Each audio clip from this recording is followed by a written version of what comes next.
आपल्या लोणावळ्याचा, तर अराउंड 30,000 महिला आहेत. तर मला त्यांना डायरेक्टली इम्पॅक्ट करता येईल 30,000 महिलांना.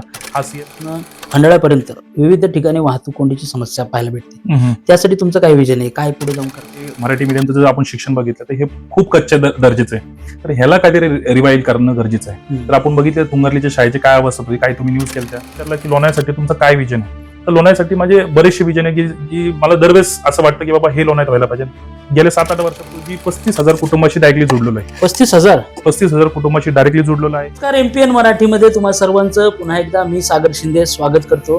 पुन्हा एकदा आज आपण आलेलो आहोत नवीन कार्यक्रमासोबत. म्हणजेच आपल्याला माहित आहे की स्थानिक स्वराज्य संस्थांच्या निवडणुकांचे पडघम वाजलेले आहेत आणि मोठ्या प्रमाणात अनेक इच्छुक हे बाहेर निघलेले आहेत. प्रत्येक जण आपापल्याबद्दल काहीतरी माहिती आपल्याला देत आहे. मी कसा आहे, मला तुम्ही का निवडून द्यावं, आणि याच सर्व गोष्टींसाठी आपण कार्यक्रम सुरू केलेला आहे, म्हणजेच निवडणुकीचा धुराळा.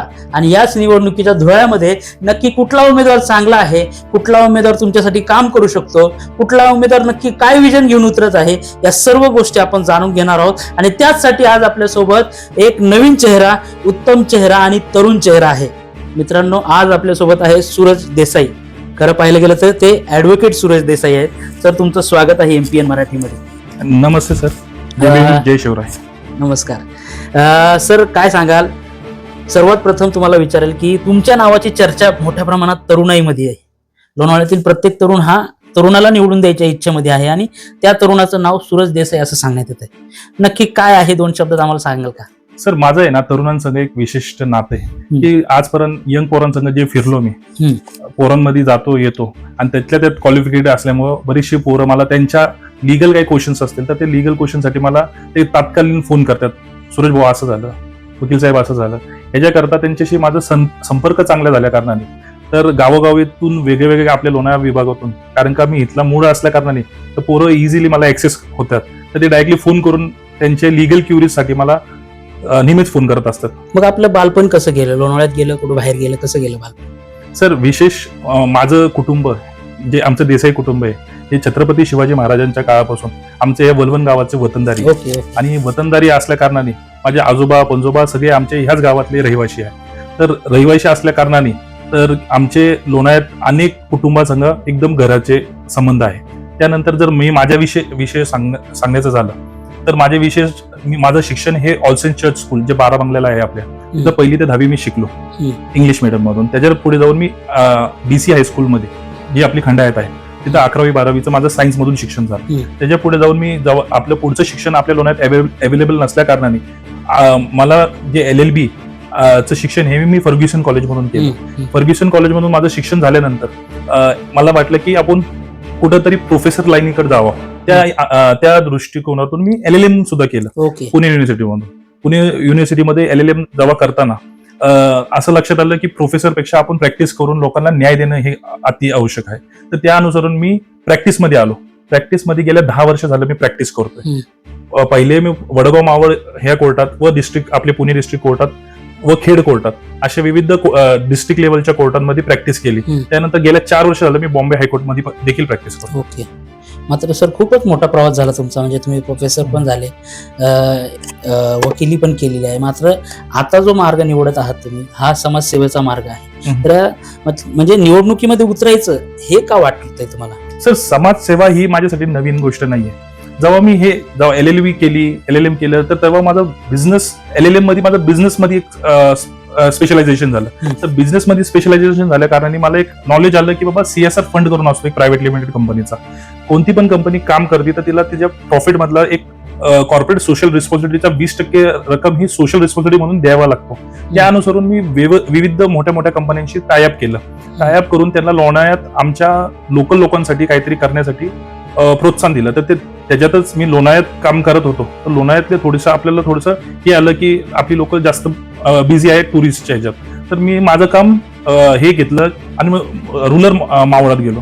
तर तिकडे मी 30 गावात आणि 60 वाडी वस्त्यावरून ऍक्टिव्ह आहे. आणि तिथं मी विविध कामं केलेली आहेत. तर तुम्ही मला कामाचे स्वरूप विचारसाल तर माझी कामं गेल्या 8 वर्षापासून तिथं चालू आहेत.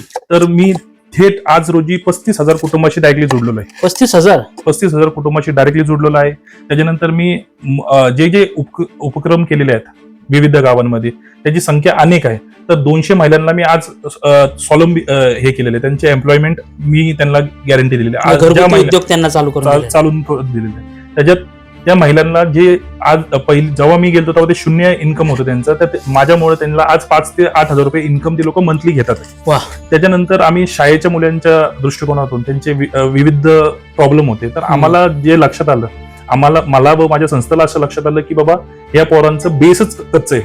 1ली ते 4थी किंवा लोअर केजी मध्ये त्यांना जे शिक्षण भेटतंय ते चुकीच्या पद्धतीने भेटतं किंवा त्यांचा बेसच कसा जातोय. ते पुढे जाऊ ते मराठी किंवा इंग्लिश किंवा अन्य कोणती भाषा ही व्यवस्थित वाचू शकत नाही आणि ते कम्पीट नाही करू शकत सिटीच्या पोरांचा. तर आम्ही त्यांचा बेस नीट करण्याचं ठरवलं. यानुसार मी पुण्याचे व मुंबईच्या व लोणावळ्यातल्या टीचर्स लोकांचे कॉन्टॅक्ट केलं. टीचर्स लोकांना त्यांनी पण आम्हाला बोलले की बाबा आम्ही असं काय तुमचं सोशल इम्पॅक्ट असेल तर आम्ही ते काम करायला तयार आहे. त्या अनुसरून आम्ही ह्या टीचर्स लोकांना तिथल्या जे छोट्या टीचर्स होत्या त्यांच्याशी टायअप करून दिलं, त्यांना एक विशिष्ट पद्धतीने ट्रेन केलं. तिथं अराउंड आज आमच्या 50 टीचर ऍक्टिव्ह आहे. त्या टीचर्स लोकांना मुंबई पुण्याच्या टीचर्स लोकांना ट्रेन करून त्यांना बारीक पोरांना ट्रेन करायला म्हणजे मुंबईच्या टीचर्स आणल्या मावळात ट्रेन करायला लावल्या, कारण की मावळातले टीचर्स ट्रेन व्हाव्या. वेगळीच गोष्ट आहे. आणि मग 1ली ते 4थी ही पोरं आमचं बेस नीट करण्याच्या हिशोबाने काम केलं. त्यानंतर त्यांच्या विविध प्रॉब्लेम होत्या. कुणाचं काय, हे कुठल्या शाळेमध्ये शिकवणाऱ्या मुलांसाठी केलं तुम्ही? इंग्लिश मीडियमच्या का मराठी मीडियमच्या कुठल्या शाळेत? दोन्ही पण साहेब, आपण दोन्ही ह्याच्यावर काम करतो. आपण मोस्टली बघतो की बाबा पोरं आपली इंग्लिश मिडियम मधून, कारण का नंतर मला जे जाणवलं की आपली Marathi medium it is not bad thing, but त्यांचं असं येतं की जेव्हा कम्पीट करायला जातो, सायन्सचा अभ्यास घेतला किंवा आपण LLBचा अभ्यास घेतला किंवा कोणता पण क्षेत्रातला अभ्यास घेतला, तर तो पुढे जाऊन इंग्लिशमध्येच आहे, तर तेव्हा त्याला समाजाला थोडीच अडचण येते. तर माझं भर असं राहतं की बाबा पोरग मराठी तर यायलाच पाहिजे, परंतु इंग्लिशमध्ये हे पाहिजे. तुम्ही मावळ तालुक्यातल्या अनेक लोकांशी कनेक्टेड आहात, म्हणजे 30 ते 35,000 महिलांशी कनेक्ट होणं ही छोटी गोष्ट नाही, मोठी गोष्ट आहे. 30 ते 35,000 लोकांचा संपर्क हा तुमचा रुरल मावळमध्ये. मात्र लोणावळ्याच्या नगर परिषदेच्या नगराध्यक्ष पदासाठी तुम्ही उभा राहत असताना लोणावळ्यातले नागरिक हे विचार करणार की तुम्ही लोणावळ्यासाठी काय केलेलं आहे, लोणावळ्यासाठी तुमचं विजन काय आहे, ऍटलिस्ट की तुम्ही लोणावळ्यासाठी काय विचार करता, काय प्रश्न वाटतात तुम्हाला लोणावळ्यातले की जे सुटले पाहिजेत. लोणावळ्यातले ते प्रश्न सुटले तर लोणावळा उत्तम होईल, चांगला होईल. जागतिक स्तरावरती लोक या ठिकाणी भेट देतात, मात्र काही दिवसांपासून अनेक समस्यांना लोणावळेकर भेडसावत आहेत. लोणावळेकरांना त्या गोष्टी समोर येत आहेत सारख्या. अशा कुठल्या तुम्हाला समस्या वाटतात की त्या लोणावळ्यातल्या तुम्ही नगराध्यक्ष झाल्यावर सोडवता? सर, मला ही गोल्डन ऑपॉर्च्युनिटी वाटली. जर हे शेड्यूल कास्टचं रिझर्वेशन लागलं नसतं नगराध्यक्ष पदासाठी, माईट बी मी विचार नसता केला की नगराध्यक्ष व्हायचंय काय, परंतु मी नगरसेवक व्हायचा नेहमीच विचार केला की आपण नगरसेवक कधीतरी व्हायचं आहे. पण जेव्हा मी रुरल मध्ये काम करत होतो, पण माझं माहेर घर तर लोणावळा आहे ना, लोणावळ्यासाठी जे काम करू ते तिथं करण्यात सॅटिस्फॅक्शन वेगळ्या लेवलचं आहे, पण लोणावळ्यासाठी करण्याचं हे सॅटिस्फॅक्शन एक वेगळ्या लेवलचं असतं. जन्मभूमी आपली, जन्मभूमी ती कर्मभूमी बोलू शकतो आपण. तर जन्मचं जे ठिकाण आहे माझं, त्याच्यासाठी काहीतरी व्यवस्थित काम करणं, तर जे लोणावळा नगर अध्यक्षाचं पद आहे हे खूप मोठं पद आहे. कारण का जर मी बारकाईने अभ्यास केला आपल्या लोणावळ्याचा, तर अराउंड 30,000 महिला आहेत, तर मला त्यांना डायरेक्टली इम्पॅक्ट करता येईल. 30,000 महिलांना, हा CSR फंड असो किंवा लोणावळा नगरपालिका परिषदच्या किंवा गव्हर्नमेंटच्या स्कीमच्या प्रत्येक मार्ग विविध मार्गांप्रमाणे मला ते इम्पॅक्ट करता येते 30,000 महिलांना. त्याच्यानंतर पुरुषांना, आपले तुम्ही जर बघितलं तर आपले बरेचसे पुरुष मंडळी किंवा महिला मंडळी हे पुण्यात किंवा तळेगाव बाकीच्या ठिकाणी कामाला जातात किंवा मुंबईला कामाला जातात अनेक वर्षांपासून. तर आपल्याला आपल्याला स्वतःच काहीतरी काम हे करणं गरजेचं आहे की बाबा आपल्या इथं टुरिस्ट येतात, हे फक्त आपल्या टुरिस्टवर इकॉनॉमी राहता नाही कामा.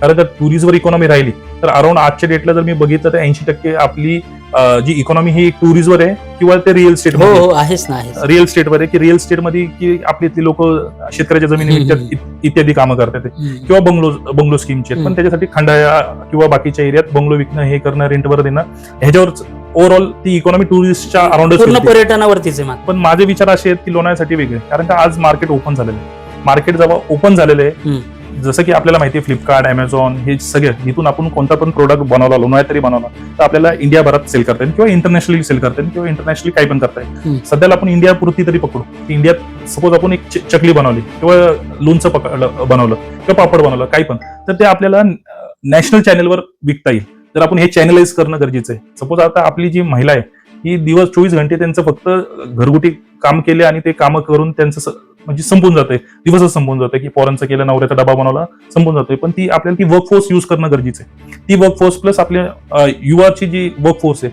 आपली, जर तुम्ही बघितलं युथ जो बघितलं तर आपलं थोडक्यात थोडेसे वाईट शब्दात बोललं तर टवाळकी करण्यात व्यस्त दिसतोय. पण जर त्यांना आपण चॅनलाइज केलं तर एक इकॉनॉमी वेगळ्या पद्धतीची आपली निर्माण होईल. त्याच्यानंतर जर तुम्ही मला प्रश्न विचारला की लोणावळ्यासाठी तुमचं काय विजन आहे, तर लोणावळ्यासाठी माझे बरेचसे विजन आहे की मला दरवेळेस असं वाटतं की बाबा हे लोणावळ्यात व्हायला पाहिजे.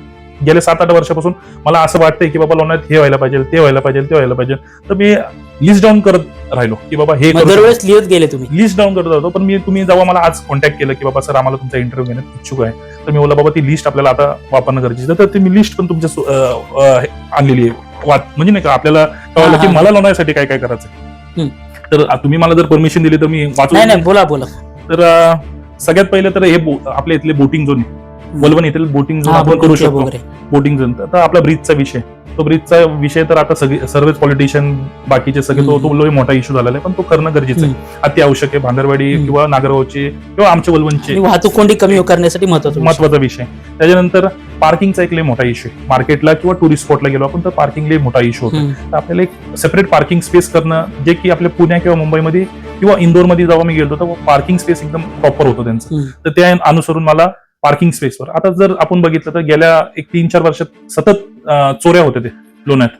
तर ह्याच्या जागा काही हे नाहीये. पोलिसांना विचारलं तर ते रिकव्हरी काही होत नाहीये चोरांकडून. चोर पकडले जातात पण रिकव्हरी काही होत नाही. तर त्या अनुसरून आपल्याला सीसीटीव्ही बसून चोरांवर कुठेतरी दाब आणणं गरजेचं आहे. तर खंडेलवाल जे आपलं कुटुंब बघितलं तर त्यांच्या घरात एकदा नाही तर 2दा-3दा चोरी झाली. विशेष म्हणजे दरवेळेस असं बघितलं जातं आपलं जर टुरिस्ट हब आहे, लोणावळा हे जर टुरिस्ट हब आहे तर टुरिस्ट हबला इम्पॅक्ट काय करतंय की हे आपली जी न्यूज येतात आपली जे पोलीस यंत्रणा हे एसपी ला सांगतात की एसपी मार्फत कलेक्टरला सांगतात की बाबा लोणावळा बंद.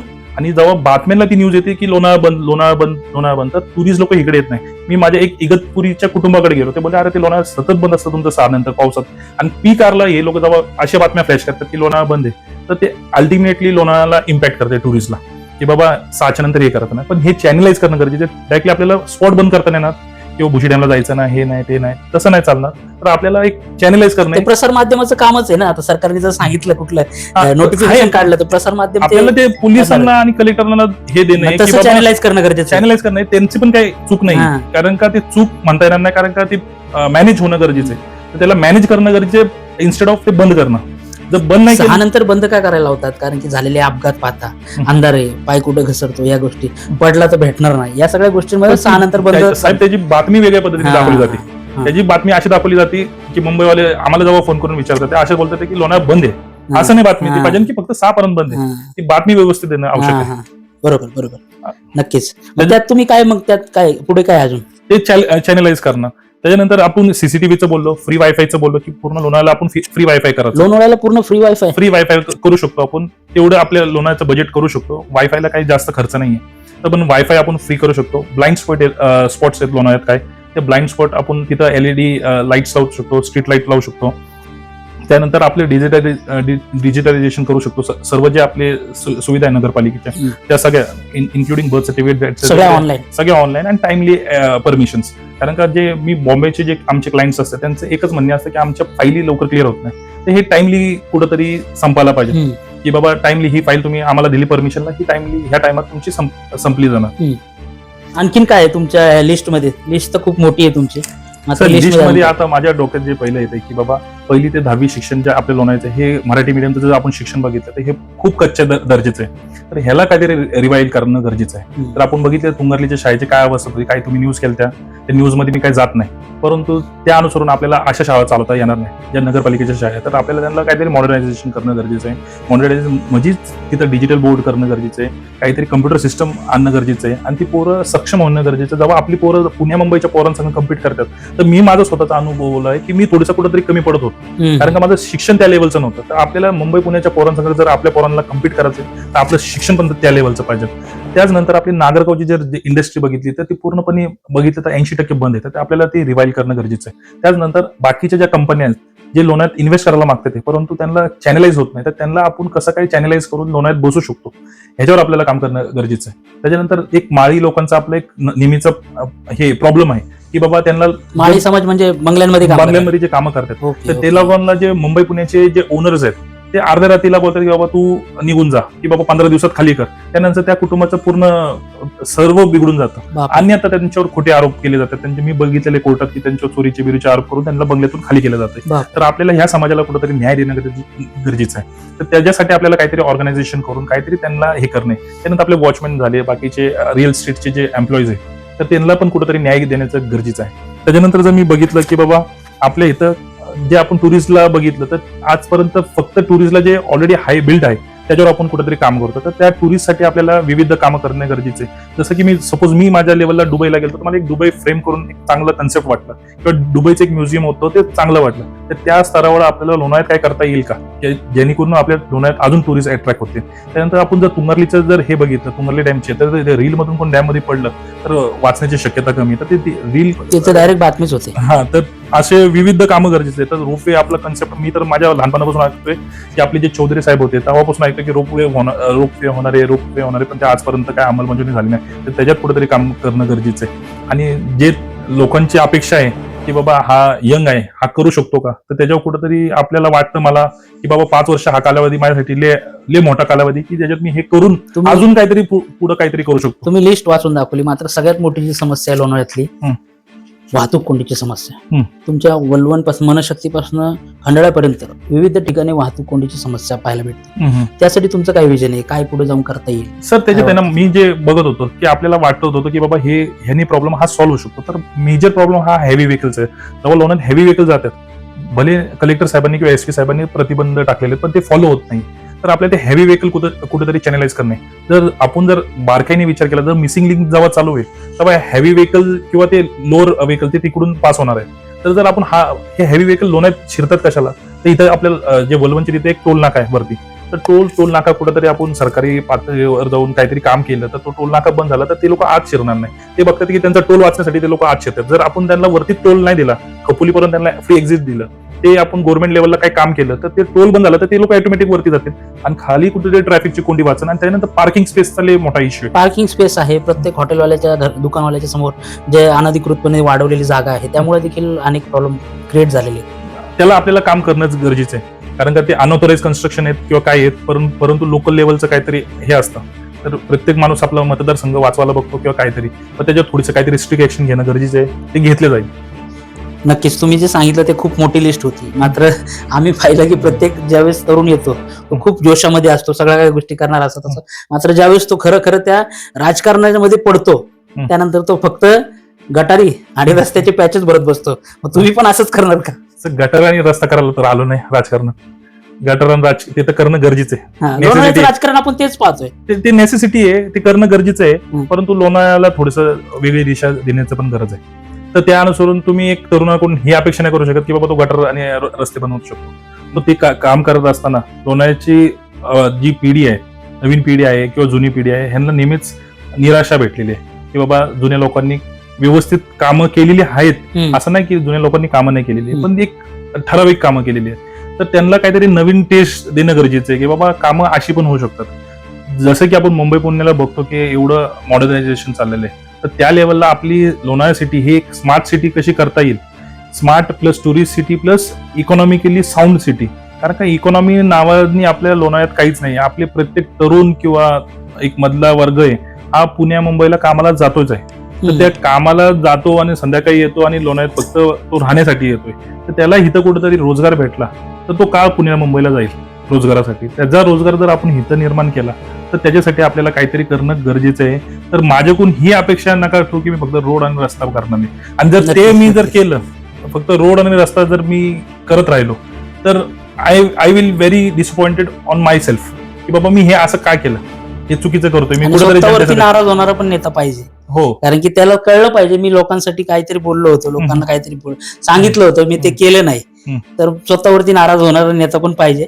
आणि तुम्ही स्वतःवर नाराज पण होणार नाही, आणि जर आलेच भविष्यामध्ये तुम्ही नगराध्यक्ष झाले तर लोकांनाही नाराज करणार नाही असं मला वाटतं. मात्र लोणावळ्याकर जनतेला काय सांगाल की तुम्हाला त्यांनी का निवडून द्यावं, की तुम्ही जे इच्छुक उमेदवार आहात, काय नक्की तुमचं विजन आहे, काय डिजिटलायझेशन तुम्हाला करायचंय, काय तुमचं ओपिनियन काय असेल? मी रिपीट नाही करत. मी ऑलरेडी आपल्या पहिल्या प्रश्नामध्ये सांगितलेले की मी लोणावळ्यासाठी काय काय करणार आहे. परंतु मी लोणावळ्यातील माझ्या मायबाप जनतेला सांगतो की बाबा मतदाराच्या तुम्ही ह्यावेळेस समजून वोट करा, की तुम्ही आजपर्यंत फक्त बघितलेले राजकीय पुढारी बघितलेले किंवा तुमचा कास्ट बघितलेली आहे की कास्टला वोट दिलेलं आहे, की ह्यावेळेस कास्टला वोट नका देऊ तुम्ही लोकांना एक बघा की तरुण हा काम करू शकतो का, हा जो तुमचा उमेदवार आहे हा काम करू शकतो का, हा तुमच्या लोणावळ्याला एक वेगळी दिशा देऊ शकतो का, त्या उमेदवाराला वोट त्याच्याशी नाही. पण आपल्याला लोणावळा चेंज करणं गरजेचं आहे.